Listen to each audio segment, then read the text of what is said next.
ძალიან საინტერესო გამოდგა ბატონი პრემიერ-მინისტრის პრესკონფერენცია, მრავალწახნაგოვანი, გულწრფელი და სრულიად მკაფიო ორიენტირებით იყო იგი შემოსილი. ჯერ ვისი ამოუნეთ იმით, რომ თურმე უკანასკნელი 2 წლის განმავლობაში 46,000 ბიზნეს სუბიექტი დარეგისტრირდა საქართველოში და 105 ახალი საწარმო შევიდა მწყობრში. იმედი მაქვს ჩვენს ჟურნალისტთა მრავალრიცხოვან არმიას არ გაუჭირდება მოიძიოს ეს 105 ახალი საწარმო და დახმარებისთვის არ იქნება საჭირო რომელიმე თანამედროვე შერლოკ ჰოლმსის მოწვევა. ახლა ის რომ 1 თებერვლამდე გამოქვეყნდება თურმე გეგმა რა გზით უნდა დაბრუნდეს წართმეული ბიზნესი და კერძო საკუთრება იმ ადამიანების მიმართ, რომლებიც 2 წელია სრულიად უიმედოდ დარჩენილნი, სკეპტიკურად განწყობილი ზოგადად ცხოვრებაში არსებული რეალობისგან კიდევ გაიჩენენ მოლოდინს და ნახოთ თუ რაიმე დახმარება იქნება აუცილებელი ამ პროცესში საზოგადოებისგან, მედიისგან. იმედი მაქვს, რომ ქართული საზოგადოება ძალას არ დაიშურებს იმისთვის, რომ სამართლიანობის ეს ნაწილი მაინც აღდგეს. ახლა ძალიან მკაფიო იყო პოზიცია ბატონი პრემიერ-მინისტრის იმასთან დაკავშირებით, რომ იგი მკაფიო იყო უპირველეს ყოვლისა არც თუ სახარბიელო თემებზე საკუთარი პოზიციის და ზოგადად სახელმწიფოს პოზიციის გამოთქმით. იგი თამამად ბრძანებს, რომ ჩვენ ვართ აბსოლუტურად გამიჯნული უკრაინაში მიმდინარე მოვლენებისგან. ჯერ ბრძანა, რომ მხოლოდ ჰუმანიტარული მხარდაჭერა აქვს უკრაინას საქართველოსგან. შემდგომ დაამატა აგრეთვე, რომ არა მხოლოდ ჰუმანიტარული, არამედ პოლიტიკური მხარდაჭერაც გააჩნია უკრაინას საქართველოსგან, რაც ცოტა უფრო სიმშვიდის მომგვრელი იყო ჩვენთვის. და ამასთანავე ცხადია, მან არ აიღო არანაირი პასუხისმგებლობა ქართველ ჯარისკაცთა ქმედებაზე უკრაინაში. ჩავთვლით, რომ ეს მისი ცალმხრივი მიდგომაა, გავიხსენოთ ის ფაქტიც, რომ ჩვენი თანამემამულენი არა მხოლოდ უკრაინის ხარდასაჭერად, არამედ ზოგიერთი მათგანი სამწუხაროდ რუსეთის გასახარად იბრძვის მეორე მხრიდან. ანუ ქართველებს ბევრი სატრაბახო არაფერი გვაქვს, როდესაც დაპირისპირებული რუსეთის და უკრაინის პირობებში ერთმანეთსაც ვესვრით. დიდი ანალიტიკოსება არ ჭირდება იმ ფაქტს, რომ ჯერ კიდევ გადაულახავია ჩვენი ხელისუფლების მაღალი თანამდებობის პირებისთვის ნაციონალური მოძრაობის ფენომენი. მუდმივი მცდელობა წინა ხელისუფლებასთან შედარებისა არის უკვე გარკვეული სარკაზმის საფუძველიც. ძალაუნებურად მახსენდება, რომ საბჭოთა კავშირი ისე დაიშალა ეკონომიკურ განვითარებაში მუდმივად ეჯიბრებოდა 1913 წლის მეფის რუსეთს და ყველას გვიხაროდა, რომ ვჯობნიდით ეკონომიკურ მაჩვენებლებში. თუ დროზე არ ამოიკვეთა ხელისუფლების ცნობიერებიდან ის ნაბიჯები, რაც მიუღებელი იყო ჩვენი ქვეყნისთვის და შედეგი ამ მიუღებლობამ ჰპოვა 2012 წლის ოქტომბრის არჩევნებში, მაშინ მუდმივი სიმძიმის ქვეშ მოგვიწევს არსებობა და რაც თავარია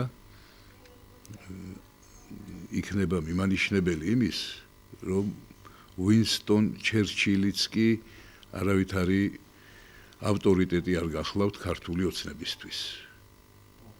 რომ წაგვეკითხა და მოგვესმინა ჩერჩილისთვის რა უანდერძა მან შთამომავლობას, მაშინ იქნებ ცოტა ჩვენც თვალები გაგვეხილა და დაგვენახა რაიმე უფრო შორს, ვიდრე ნაციონალური მოგზაურობის მიერ ჩადენილი ზოგიერთი მზაკრული ქმედება.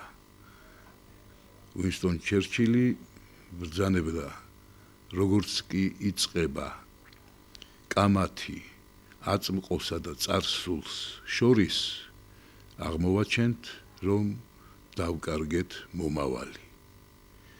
დღევანდელ გამოსვლაში ბატონი პრემიერის ვერ დავინახე, რომ იგი მზად არის შეწყვიტოს კამათი წარსულთან, რათა არ დავკარგოთ მომავალი. ანალოგიური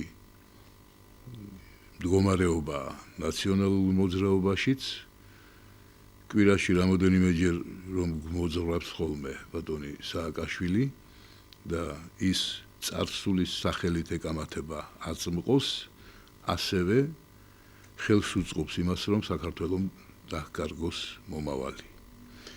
მე ვერ შევადარებ და ვერ გავაიგივებ ყოფილ და დღევანდელ ხელისუფლებას, მაგრამ ფაქტია, რომ გამოწვევები ჩვენი ქვეყნისთვის დღესაც საკმაოდ მნიშვნელოვანია და საკმაოდ ოსტატურად მოახერხა ახალგაზრდა პრემიერ-მინისტრმა თავი გაერთვა იმ პროვოკაციულ კითხვაზე პასუხისთვის, რასაც ასე დაბეჯითებით ითხოვდა ტაბულას ჟურნალისტი, სხვა შორის სრულიად სამართლიანად ითხოვდა, მე რომ მკითხოთ, მაგრამ შეფასება ამ კითხვისა როგორც პროვოკაციულის, ასევე სამართლიანია. ბატონმა ღარიბაშვილმა არ თქვა, რომ პუტინი მტერია. ხლა პრემიერ-მინისტრისგან გათავისგან განსხვავებით, მე რასაკვირველია შემიძლია თუნდაც სატელევიზიო ეთერით გამოვთქვა საკუთარი აზრი, რომ პუტინი არათუ მტერია, არამედ თანამედროვე მზაკვრობის ენციკლოპედიას წარმოადგენს და ამაში დარწმუნდა მთელი მსოფლიო. დარწმუნებული ვარ, ასევე ფიქრობს ჩვენი დღევანდელი ხელისუფლების ყველა თავკაცი, მაგრამ მათი პოლიტიკური ვალდებულებები და პასუხისმგებლობები ბევრად მეტია, ვიდრე ჩემი ერთი ცალკე აღებული მოქალაქისთვის და სხვა შორის რუსულ მედიას არ შეუმცირებია ჩემთან კონტაქტი და ინტერვიუების აღება, მას შემდეგ რაც ბატონ პუტინს მოვიხსენიებ ისე, როგორც მსურს და არა ისე თავშეკავებულად, როგორი ვალდებულებაც გააჩნია მთავრობის მეთაურს. თუმცა გარუგებრობები მაინც დარჩა. შეიძლება არ ილაპარაკო, მაგრამ რაღაც გზაკვალი მაინც უნდა დაანახო საკუთარ მოსახლეობას ამა თუ იმ გამოწვევის გვერდისავლისთვის. როცა დაისვა კითხვა იმის თაობაზე, თუ როგორი რეაგირება აქვს საქართველოს ხელისუფლებას ეგრეთ წოდებულ ავარო კახეთის გზის მშენებლობასთან, ჩვენ პასუხად მივიღეთ, რომ ვემიჯნები ამ გზასო.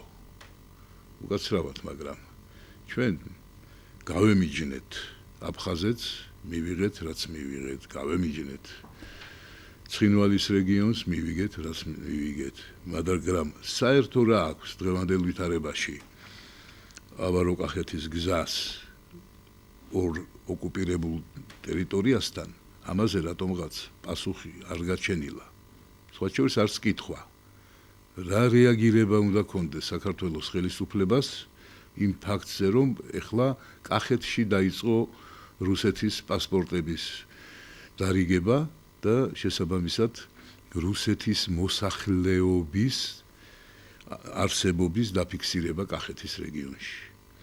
ასეთი წინაპირობები განხორციელდა უკვე აფხაზეთში და ცხინვალის რეგიონში კატასტროფულად სავალალო ვითარებით, რასაც უკვე დღეს აქვს ადგილი.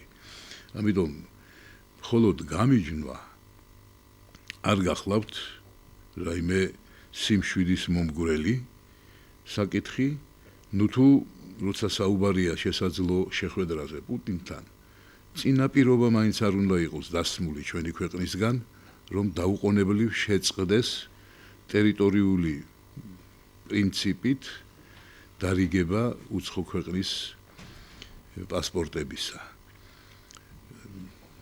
ვწუხარ, რომ არანაირი გეგმა მთავრობას არ გააჩნია და არც პარლამენტს, რომ შეტანილი იქნას აუცილებელი ცვლილებები ჩვენს კანონმდებლობაში, რომელიც აღწერდა რა ტიპის საფრთხეა სახელმწიფოსთვის სეპარატიზმი და როგორ უნდა ისჯებოდეს სეპარატისტული ქმედება და საქმიანობა, როგორც კერძო პირების, ასე ორგანიზაციების, რადგან არ გვჭირდება ჩვენ არც ერთი ისტორიული მაგალითი, არ გვჭირდება არც ერთი საზღვარგარეთული მაგალითი, ჩვენ იქით ვასწავლით საკუთარი უბედურების ხარჯზე ყველა ქვეყანას, თუ რისი მომტანია სეპარატიზმი, მით უმეტეს რუსეთის სასარგებლოდ თუ არის ეს ნაბიჯი გადადგმული.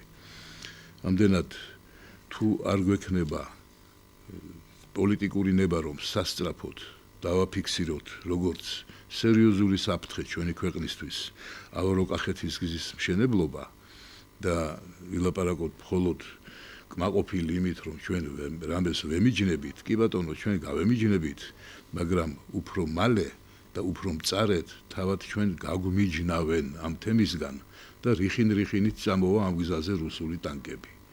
ამას ვინც ვერ აცნობიერებს, ალბათ აჯობებს, რომ დაფიქრდეს და ცხოვრება გააგრძელოს ფორმულით, სადაც არა სჯობს, გაცლა სჯობს.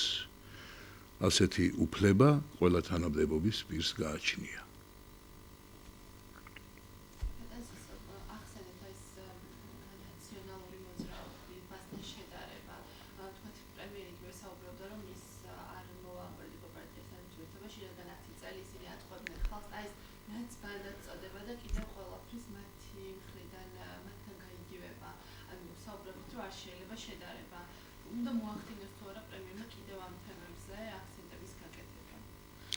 მე მგონი ეს თემა თუ არ მიეცა მივიწყებას, რაც არ ნიშნავს, რომ უნდა მიივიწყონ სამართალდამცველმა ორგანოებმაც. მაშინ მე მგონი უფრო სერიოზული ყურადღება უნდა მივაქციოთ საკუთარ ჯანმრთელობას, რადგან ნაციონალური მოძრაობა საკმარის პოტენციალს ინარჩუნებს მავნებლობისა და ეს მავნებლობა გრძნობიარე ადამიანების ჯანმრთელობაზე ნამდვილად უარყოფითად იმოქმედებს.